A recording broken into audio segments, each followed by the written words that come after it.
Welcome to Our Best Self. Here we share stories and experiences to grow healthy habits and practices that will lead to both your happiness and success, personally and professionally. Come with us to explore mental strength, happiness, health, business success, and the gamut at large.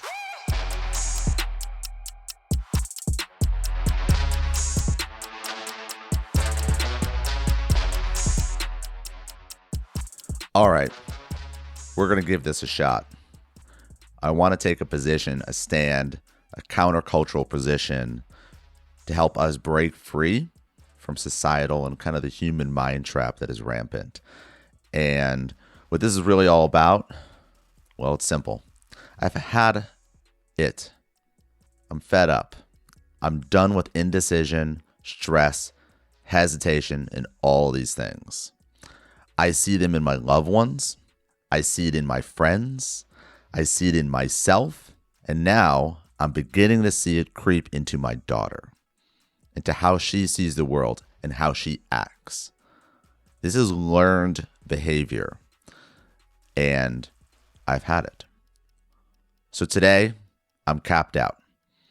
And what I wrote down on my notebook, and then I wrote it down on my hand, is a mantra and something that I feel has already started to free me from these poisonous feelings and negative kind of forces in not only myself, but in my work and in how I engage with the world. And it is relatable to everybody. I think we find ourselves surrounded with so many choices and so many options and things that we love that we get stuck in our mind. We get stuck in what we are thinking about and not really executing. Not trying, not seeing what happens. This has to stop. We think about what could happen, but we don't act. We worry about what could happen, but we don't act. I want us to think about it in a different way, where we allow and invite tension and stress and disappointment and fear into our lives. And this is something that we exist in. We exist in these tensions and stresses, disappointments and fears. So if that's ever present, how do we move forward?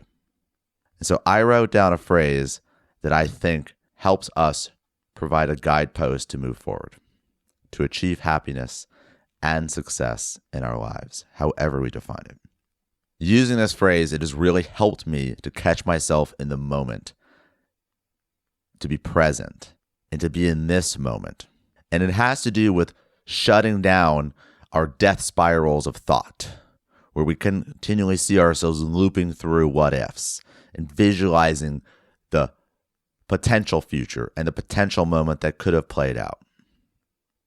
I personally was so surprised by the impact of these two words that I wrote them down on my hand, and I've looked at it at every moment. And it's incredible how often our hands become line of sight into what we're doing and into those moments where we have that hesitation and we have that doubt. The phrase I wrote down that I feel is so powerful is simply two words: no more. So what is no more? What does no more mean? No more is something I want you to embrace.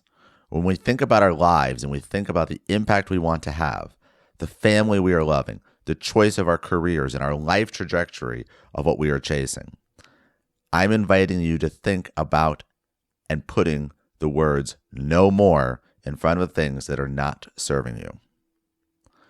So no more hesitation on that dream of a lifetime. No more hesitation of telling that person that you love them. No more accepting your fears or your assumptions about something that may or may not be true. For me, I've been embracing it around no more delays, no more stress, simply no more. You see, without this, I believe we are torturing ourselves. It is more than just doubting. It is beyond doubting. When we have ourselves trapped in these cycles where we're thinking about the what ifs and we're worried about the doubts and the judgment. Am I strong enough? Am I fast enough? Am I engaging enough to have a conversation with this person who I admire, who I'm attracted to, who has achieved what I'm achieving, or who is so distraught that do I have the emotional strength to even engage with them and be kind and match them to what they need as a human, as somebody in the community? It doesn't mean that there isn't doubt. It doesn't mean that there isn't fear, and it doesn't mean that there isn't failure around any corner. Framing your mind around no more acknowledges that that is a possibility. But what it is to stop suffering today for something that might happen tomorrow. If we think about it from this perspective, we are literally suffering for something that has not yet happened, that might happen. But it might be amazing. You might decide to build this business, create a painting, do charity work, and it may all work out amazingly. Whether it fails or is a success only depends on what we do and how we act. The imagination that is poisoned with the doubts and the judgment in our minds, it increases stress, it increases cortisol, it increases hesitation, and it allows us to create a perspective in a world that isn't the true world. So when we're thinking about no more, and we're thinking about the chances, whether we go for it, whether we try to create something or we try to do something good, yes, it may work out amazingly, but equally, it also might fail completely. But at the beginning and at the end, you just don't know. You don't know if you're going to achieve the results that you seek out to achieve. But what if while you are pursuing that charity and to build whatever you want to build, to change, to make the change, and to create the change in the world, what if it doesn't work out? Here's the best part. There are other outcomes that may unfold that we have not considered. And if we're not careful, we may not even recognize them. You see, when we are trapped in our mind of what could go wrong, we lose sight of what could go incredibly right. Think about it. The surprises, the big reveals. We celebrate someone who completes maybe a marathon. That might have been the goal that they sought and they began with. But maybe during that training, they met someone amazing. They changed someone's life. You see, by acting, by engaging and chasing your dreams and acting on your visions, those surprises could simply be you might meet the love of your life there.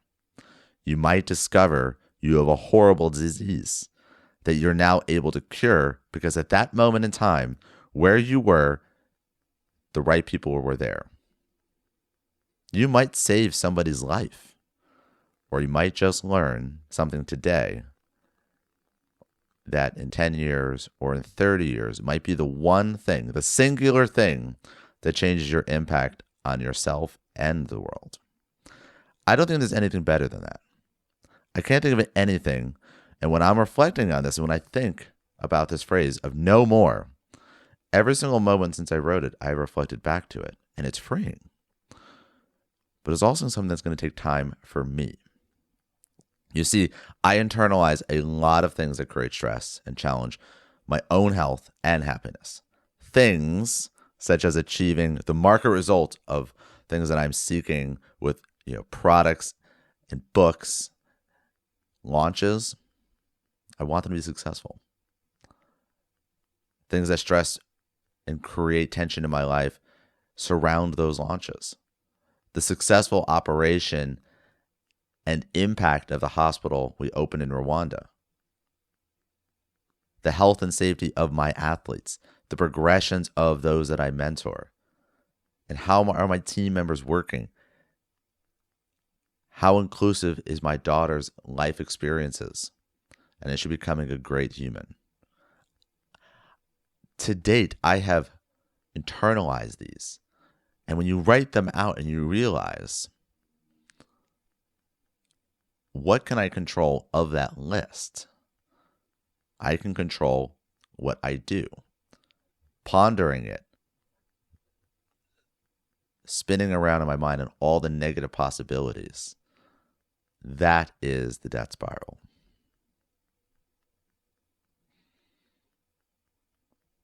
And honestly, not all failures are absolute losses. When we act and we create and we try things and we participate and we share and we engage, that motion creates potential for results. I have definitely built things in the last 2 years that haven't mattered. I have built things that have. And one did not come without the other. So when we are thinking about ourselves and you are trying to deal with stress, depression, loneliness, or just indecision as to what's next and what you should do, I would ask you to think of the stress and the pressure and those elements around it that make it up. And really think about what could happen is going to happen. We can't predict it. We can try a couple times and see what happens.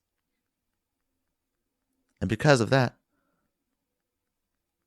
we must embrace no more hesitation, no more delays, no more stress, no more anxiety about things of tomorrow that we are manifesting in our minds as potential problems. It's good to see the pitfalls and the potentials and then plan accordingly. It is not okay to sit and suffer, building up that stress and then let it eat at your soul instead of acting. So my wish for myself and you is to move forward. Do it for you. What's the point of suffering and taking on that pressure and strain if you never use it? So let's apply ourselves. Be able to use that energy. Instead of dwelling on what could, let's use that energy to find out what it will be. Let's realize we can't predict the finish. We can only act today. And however it ends, and what happens in between now and then, that is the journey. So no more. Try it. Put it in your life. I hope this helps. I'm sharing this to help us become our best selves. One thing that I have learned is I am more appreciative than ever about sharing what I'm discovering. I hope this leads you down a path. Addis is beginning to help lead me down a path and simplifying and achieving my goals that I very much desire. The no more concept is something that directly relates to what we individuals are chasing and what is an absolute cancer in our society that is stemming from doubts and hesitation and judgment within the minds of every individual. And that creates this stress where you're afraid to act, you're afraid to share, you're afraid to talk, but you're also not being receptive to what the world is giving back. Meaning that no more encourages us to act and to do as we see possible to create the good for ourselves and for others. But it is also when things don't work out or they don't go our way or we don't win in a certain situation, it is to listen, it is to reflect, to see what did we gain from this experience? Now, some experiences are terrible, and it might take 10 years for us to realize what we gained from it. But in every moment, that is our life. And I would rather spend it living and using my energy towards creating momentum and action than experiencing the strain, tension, and the negative impact on the world and myself by literally daydreaming myself into misery. So, I hope this helps. I'm super excited to hear how this applies to your life. And if there's anything ever I can do for you, please let me know.